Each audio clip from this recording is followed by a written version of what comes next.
Bonjour et bienvenue au Rendez-vous économique, l'émission qui donne la parole aux entrepreneurs et aux porteurs de projets.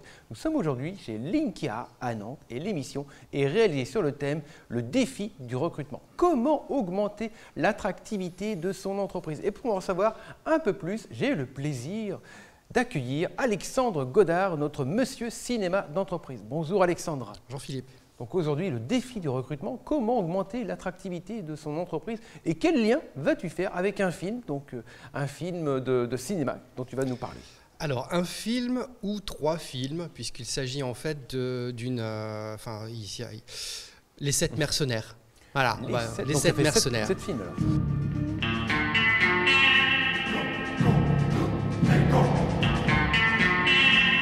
Aujourd'hui, on va s'intéresser aux 7 mercenaires. Pourquoi ce film?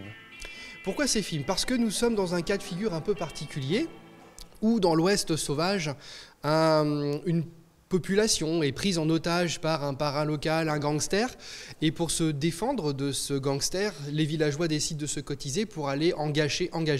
Pour aller recruter. Recruter, oui, engager. Dans le recrutement là. Donc là recrutement. Pour aller recruter donc des mercenaires. Des cow-boys qui vont venir les défendre, des gens aguerris, notamment dans le domaine de tuer.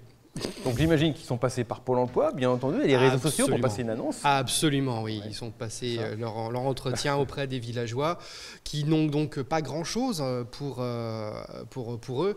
Et la seule manière en fait, de séduire ces mercenaires pour qu'ils puissent venir les aider, c'est de leur expliquer à quel point ils ont besoin d'eux, à quel point ils sont séduisants. Les recruteurs doivent se rendre extrêmement désirables auprès des candidats pour être défendus. Là, on est vraiment dans la valeur.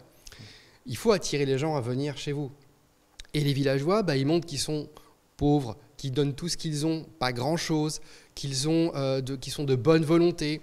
Et c'est en ça qu'ils vont donner à ces mercenaires, candidats, envie de venir bosser chez eux. On est sur des gens qui n'ont pas fondamentalement besoin d'aller les défendre. Par contre, ce qui les décide, c'est toujours la défense de la veuve et de l'orphelin, donc une valeur fondamentale de sauvegarde de l'être humain. On a vraiment cette espèce de triangle entre des gens qui ont désespérément besoin d'aide et des gens qui ont désespérément besoin d'aider.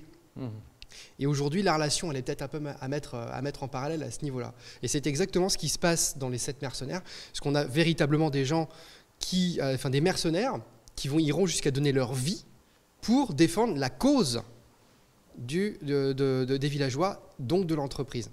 Et on se rend compte que leurs motivations sont toutes différentes. Il y en a qui vont venir motivés par l'argent, d'autres motivés par d'autres... Voilà, il y a celui qui vient juste parce que c'est dans ses valeurs, il y a celui qui vient parce que...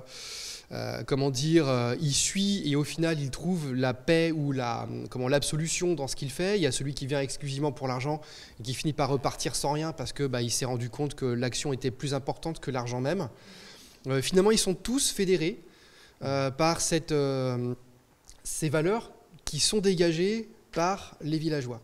Au final, ils restent pour des valeurs humaines. Absolument, et pour rien d'autre. Et pour absolument rien d'autre. Ok. Merci beaucoup Alexandre. Merci à vous. C'était Alexandre.